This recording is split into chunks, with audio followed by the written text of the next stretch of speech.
Hey everybody, it's me Andrew. Get out into nature and tune in for yourself. Resonate with the Earth's electromagnetic field via 432 Hz, the universal frequency. Balance out psychologically and emotionally, and further strengthen your brain and your heart's coherence as well. Get a plant-based diet going for yourselves today and nurture yourself right back into life. We are literally herbivores in our nature. Further balance out your physical body's pH level and to get with alkalinity. Then you can generate some static electricity, sending me some love telepathically, set attention to your mind, and set intention to communicate. That is all there is to telepathy. You are now tuning in to Great Days. So today I'm going to go over opening genetically, opening yourself up, and I guess the awakening in that. Okay, so let's get into this. um so spiritual awakening, or just awakening and opening up genetically, are synonymous with one another. um when you go through spiritual awakening, which is natural for everybody goes through this, which is a complete transformation of experience and one's state of being, which is a blossoming.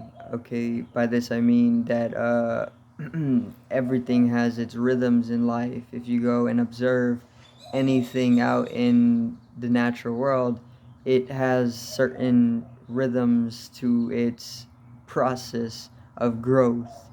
You observe a flower, and the flower grows in stages in accordance to a rhythmacy or a rhythm. And this is exactly how you are as well, because you're no different from anything. Everything has its fractal design in nature. So awakening and opening genetically is synonymous with one another. So on the genetic level, you can blossom, you can open up. Right, by this I mean on the genetic level, the vibratory rates, various different frequencies that can that are there to be observed, begin to blossom in higher and higher intricacies, geometry. And in these intricacies, you find that there is a simplicity to it all. This is the divine design revealing itself throughout the genetic level. So when you're going through the process of spiritual awakening and all of this stuff is happening to you, and you start experiencing things beyond the normacy, or what you throughout your entire life were fixated to, on the genetic level, there's a massive shift going on.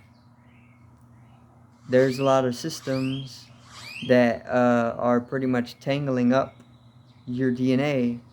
So your DNA can get entangled in on itself, and it can maybe like petrify.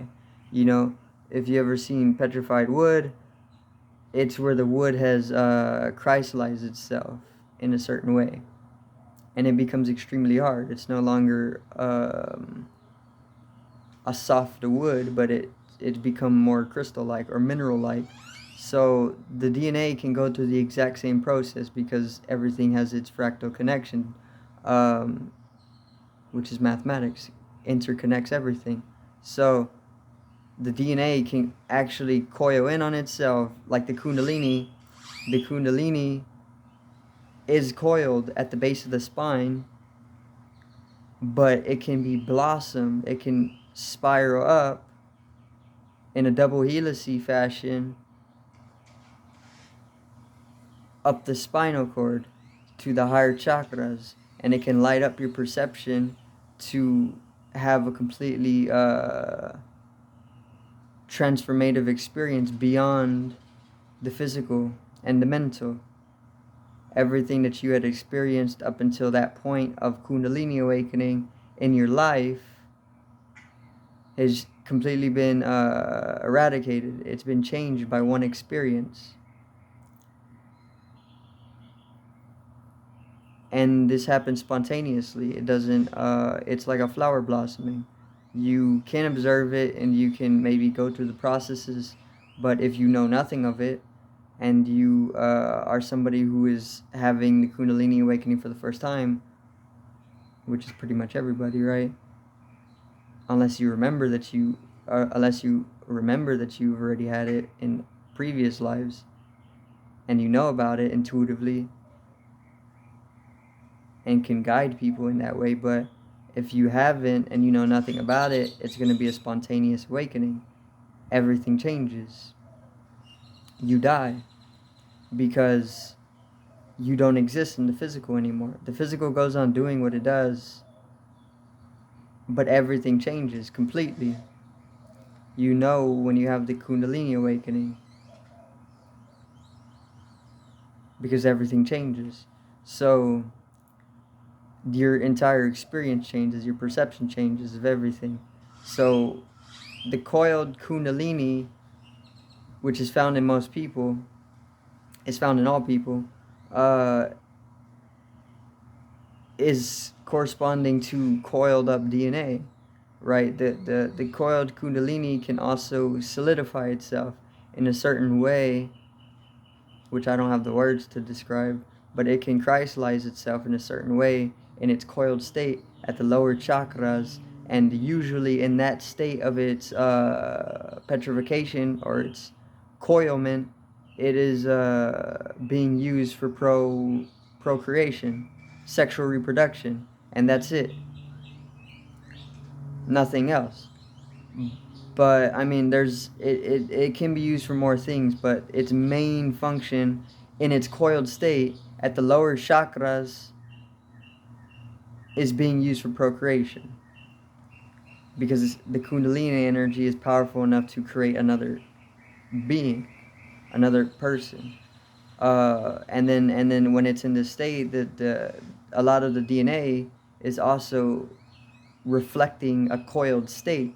So a lot of the DNA is functioning on a coding or according to a coding, which is to support the lower functions of things like procreation and whatever the coiled kundalini is supporting. But the moment that you go through the discipline, or you evolve, or you transmute, and you bring that whole ascension into its momentum, and you come into the higher states of being, where the kundalini in its coiled state actually uncoils, and it climbs up the spinal cord to the sahasrara, and then you have the whole spiritual experience where you're able to go completely beyond the physical, the mental realities, into the astral, into the kathir, the higher planes of existence.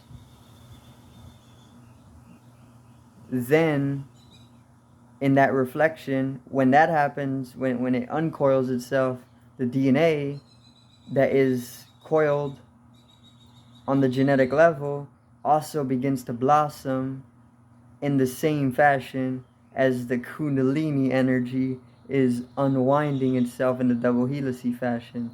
Double helice, this is DNA. The pattern of DNA is a double helical patternization, a helice. The kundalini is also a helice. It reflects DNA, absolutely. So when the kundalini is in its coiled state at the lower chakras, you're in the lower realities. You can't do much with it other than procreate and continue the cycle of birth and death. you know, and continue in that whole thing. But the moment that the kundalini energy at the base of the spine unwinds itself up the spinal cord to the sahasrara, or the soft spot at the dome, which is where the ethereal cording is, as well. The soft spot is where the white tether of ethereal energy is flowing from. Is reflecting the genetic blossoming. The genetic blossoming is also happening synonymously with the blossoming of the kundalini energy. So DNA can be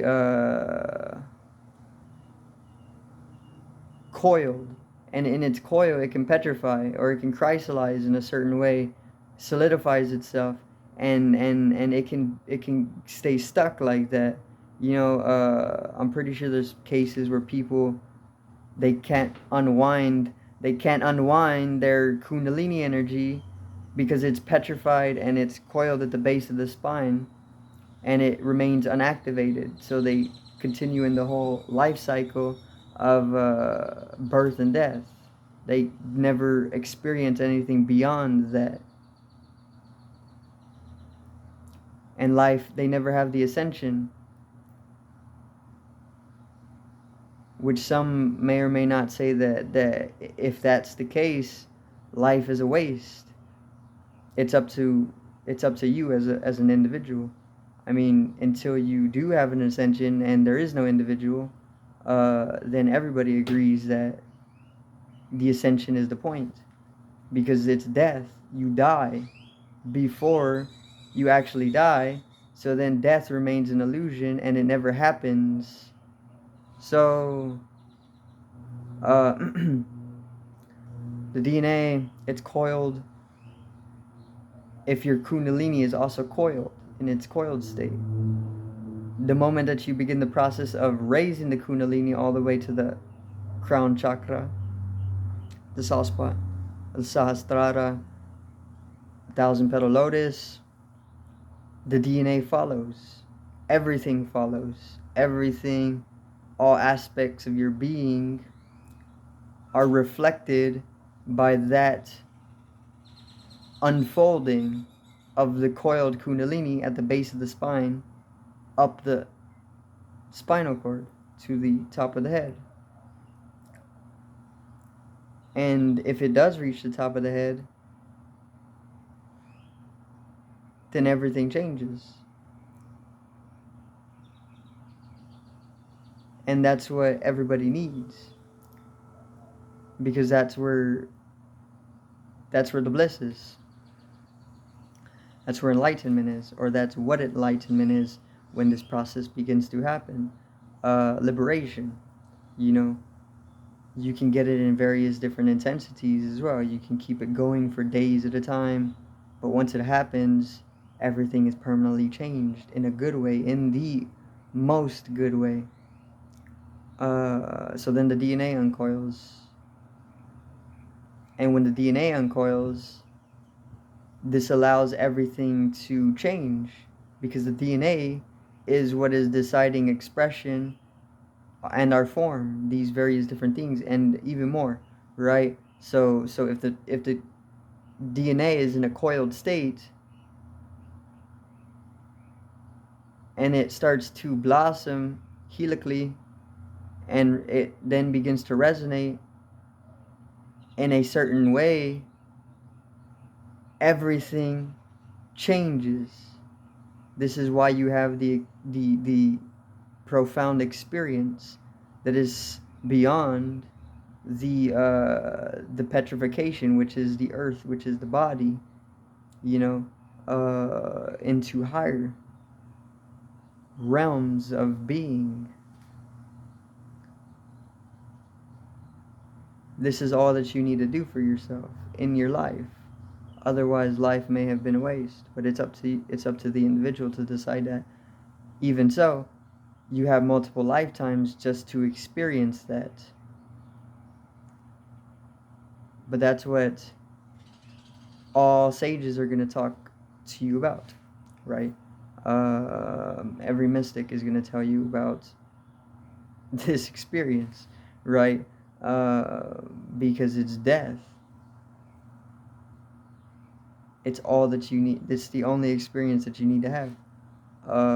So blossoming the DNA, raise the kundalini, and the DNA is also going to open up. The entire universal network opens up as the DNA starts to blossom, because the DNA, within the DNA's encoding, the entire universal network can be accessed.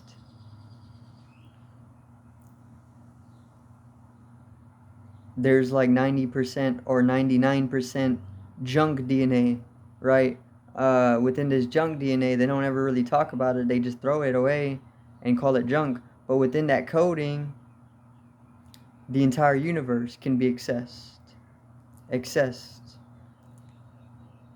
This is why they throw it away, because if you were to access it, you'd have infinite knowledge, or much more knowledge. You'd be able to utilize 100% of your brain or more, right?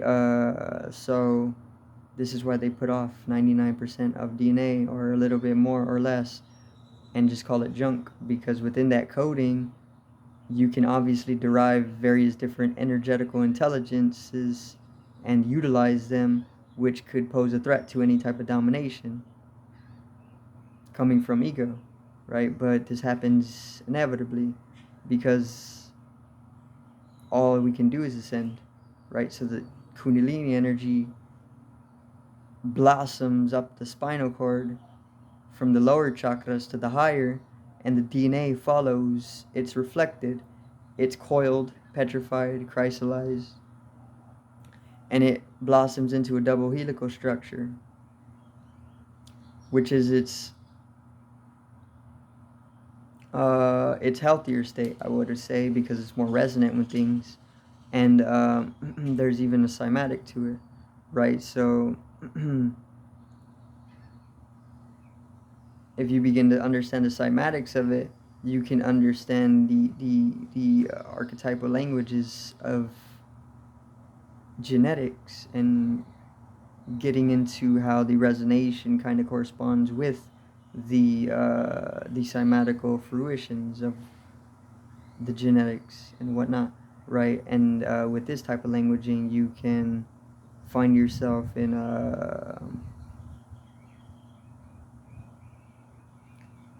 you can find yourself traveling the universe on deeper levels. And anybody who's doing this type of work, which everybody who is going through Kundalini awakening will be doing that, meditation is a must. Because meditation allows you to access the whole process of being able to visualize that or experience that. Otherwise, it's reduced in its efficacy, or it's efficient. It's reduced in a way. It can still be going on, but if you remain unmeditative of it, then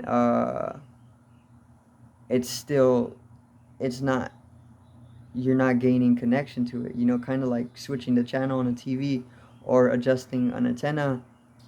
You can get a channel to where it's half static and it's half showing. If you're unmeditative of that whole process that's taking place on a deeper dimension, then the channel remains half static and it remains half image. So you have to meditate so you can adjust the antenna so that you can get a clearer picture of things. And then you, through transmitting that channel into your perception, you can gain deeper intelligence. It's very simple once it comes to you. Intuition is opened up, it's blossomed as well the moment that the DNA starts to uncoil itself, because that's what DNA is. So then everything that is just fluently spoken out without any type of studying or whatever it may be is just intelligence that everybody has within them, a wellspring of it. But if the DNA is coiled, it can't flow and it can't resonate. So then the flow of the water is it's blocked up. So the intelligence cannot flow, you know. But everybody has it, everybody shares it, and it's there for everybody. You just need to raise the kundalini. Otherwise, you get caught in the maya, you know, procreating and just living in the lower chakras. But it happens to everybody because this is where the kundalini starts. So all you need to do is raise the kundalini, which pretty much is you need to stop momentuming the energy down to the lower chakra, and you need to start bringing it, letting it flow to the top of the head, which is simple. You just got to stop using the sexual organs, reduce the amount of time that you're using them, and the flow of energy is naturally going to take a path upwards, and the kundalini energy follows in its blossoming, you know. But it's natural that it does this anyway, because this is what death is. Like a flower, you know, flowers blossom, they close, and they have that whole rhythm. You have these same rhythms to you, to your organism as well. Your design, your coding to your organelle is reflecting that of a flower, because everything is fractally connected. So the whole kundalini awakening and the whole spiritual awakening and the whole change in experience is literally opening up genetically, opening the DNA up from its petrified, coiled state to full blossom, thousand petal lotus, right? That's gonna be it for today's video. I do thank everybody for watching. Once again, peace out, one love, and have a great evening.